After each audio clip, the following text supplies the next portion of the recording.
Útsalan í fullum gangi, Jóðum Jóð og djús.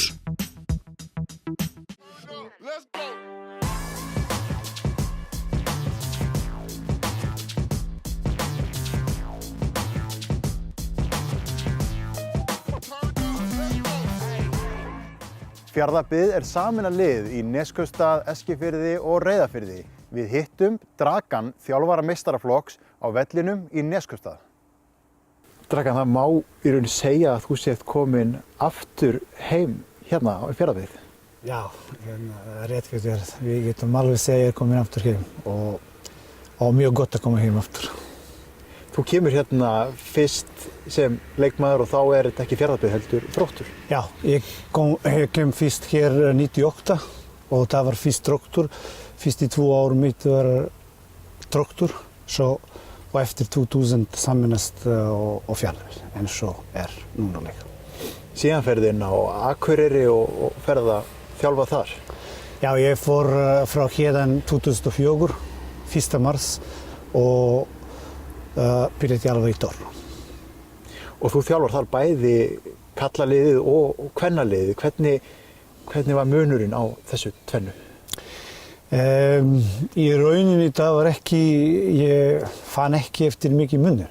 En ég gerði bara svipa og með stelpur gerði svipa og með strákar líka. Og það var bara mjög flott og mjög gaman. Og þetta var á miklum breytingatímum eins og hjá Þór Káa þegar þú ert með það lið og það hefur komið mikil uppsveifla næstu ára á eftir. Það var verið að leggja ákveðin grunn þarna þegar þú ert með þær. Já, það má segja alveg að við gerum bara góð hluti og það var góð grunn, búin að setja góð grunn í 4 ár. Það búið að vera gott stjórn sem búin að vinna og þessi tími sem enda sumir af þeim og við þjálfari þeim líka og leikmenn líka og þetta búin að vera bara mjög gaman. Enda með því við komum bara í meistaradeild. Við vorum annað sæti síðasta ár mitt og við vorum fór upp í meistaradeild. Og svo sjáum við liðið að spila núna eins og móti Wolfsburg og þetta náttúrulega gríðarlega skemmtilegir leikir þegar liðið komið í meistaradeildina. Já, þetta mjög gaman að fylgjast með og sjá meistaradeild og sjá Þór Káa var Íslandsmeistari í síðasta tímabili og spila móti besta þýska lið og alvöru fótbolti, það mjög gaman. Að vera með þetta svona dreift út með 3 bæjarfélög, 3 velli, mismunandi aðstæður, ekki erfitt að sameina þetta í eitt lið og eina liðs heild? Já, má segja alveg það.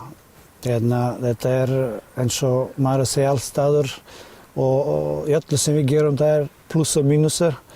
En hérna bara mjög flott. Ég búin að vera, eins og segja áðan, ég búin að vera 15 ár, 14 ár Akureyri og kom aftur hingað.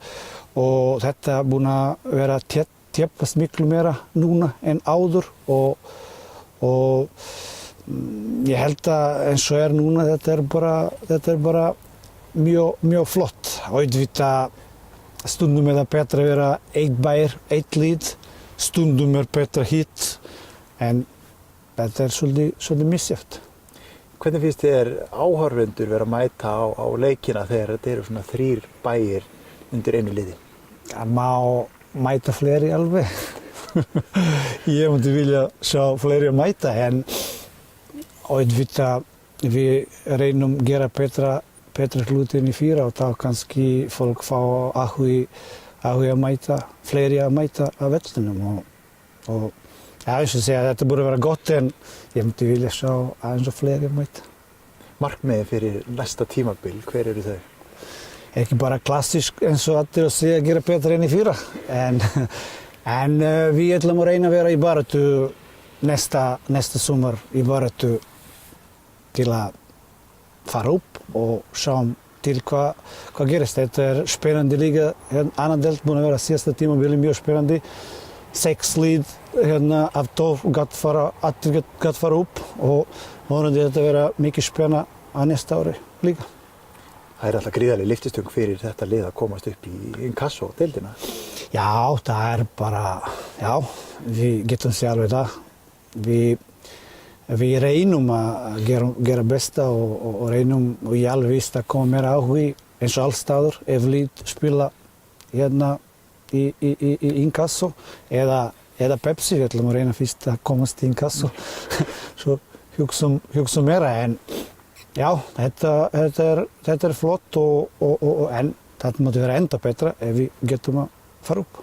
Ertu mikið í samstarfi við yngri flokkana til þess að búa til þá leikmenn sem þú vilt sjá upp í meistaraflokkinn?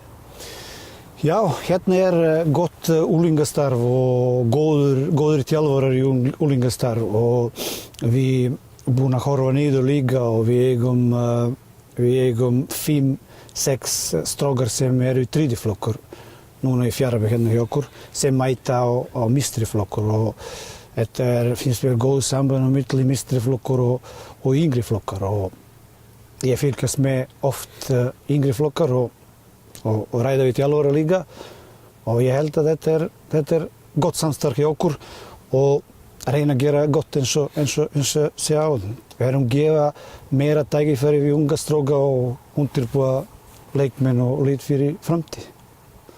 Hvernig finnst þér að fá leikmenn hingað? Er það erfiðara?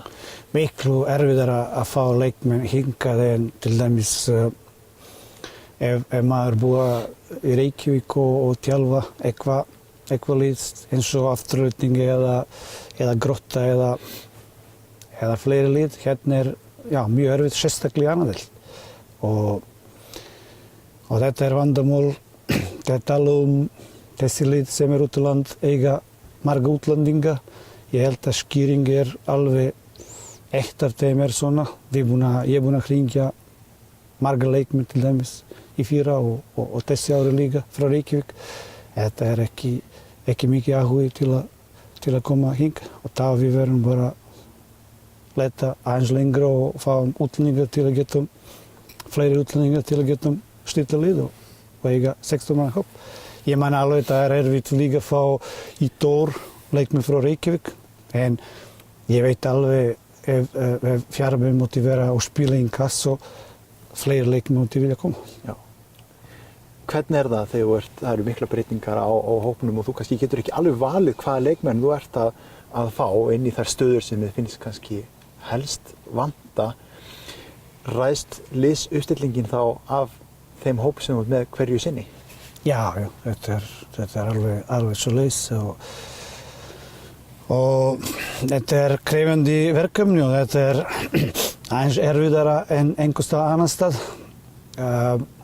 Við safnum okkar lið til dæmis í miðju apríl, lok apríl og í byrjun maí meira að segja stundum og stundum eigum fá á æfingum vetrartíma en auðvitað fara allt eftir því hvað við getum fá leikmenn og svoleiðis. Hvernig byggir upp æfingarnar hérna? Dreifur þið þeim á milli vallana? Hvernig lítur æfingavikan hjá Fjarðabyggð út? Við æfum 4 sinnum í viku núna, 4 áramót og flestir æfingar að fara í höllinni að Reyðarfirði. Það við hefur ekki leyfa að við búa plan. Við ætlum að vera á Neskaupstað úti á Kerfingrasi og vera til dæmis ákveðna dag. Okkar plan að vera á Reyðarfirði, svo eins og núna að vera gott veður. Það er ekkert mál að safnastrákar að koma hingað, láta vita að koma að æfa hér úti. Aðstæðan vissulega góð en samt á móti það er ekki upphitaður þessi gervigrasvöllur hérna úti og höllin hún er köld. Já, ég held að ég er búinn að ræða við í fyrrverandi bæjarstjóra og þeir búinn að tala og ég veit núna líka ný bæjarstjóri og ný stjórn búinn að ræða saman. Ég held að ég vona bráðum koma hitti í höllinni. Það er svolítið kalt og geta vera kaltara nokkrar gráður meina að segja sem er mjög skrítið inni en úti. Hérna er ekki uppbytun líka en þeir ætla að bæta það og reyna að búa til betra aðstöðu og ég vona það að gerast bráð. Þegar þú ert að sækja þér leikmenn annar staðar frá, hvernig gengur að ná hópnum öllum saman? Þú væntanlega getur ekki verið með all liðið á öllum æfingum allt árið kring. Nei, þetta eins og segja áðan, þetta erfiðara hér og margir í skóla í Reykjavík og margir í útlandum og við bara bíða að klára skóla í Reykjavík og fáum útlandingar okkar einhvern tíma april og mæ og þetta erfitt þegar þú byrja að búa til einhvern tíma lok april eða byrja mæ. Þetta taka nokkra leikir í deildinni. Eftir 4-5 leikir þá maður geta byrja að spila eins og vilja. Þetta svolítið erfiðara en í Reykjavík eða á Akureyri kannski. En svona þetta og við verðum bara að gera gott úr þessu sem við eigum. Það akkurat málið með okkur landsbyggðarliðið. Það þarf að gera bara gott úr þessu, ekki horfa á þetta sem vandamál, alveg eins og rútuferðirnar, það geta verið leiðilegar, það geta líka verið bara skemmtilegar. Já, auðvitað við verðum bara að hugsa svoleiðis og ef maður hugsa öðruvísi þá miklu erfiðara. Við verðum að vera jákvæðir og hugsa bara jákvæða hluti og eins og þú segja búa gott lið úr svona sem við eigum og hvenær við eigum gott lið þá líka við verðum bara eins og segja bíða eftir svona tíma, april, mæ og gera gott. Það var fróðlegt að kíkja á knattspyrnulífið á Austurlandi en það er komið að lokum hjá okkur í þessum þætti þannig að við ætlum að flauta hann af og sjáum svo í næstu viku.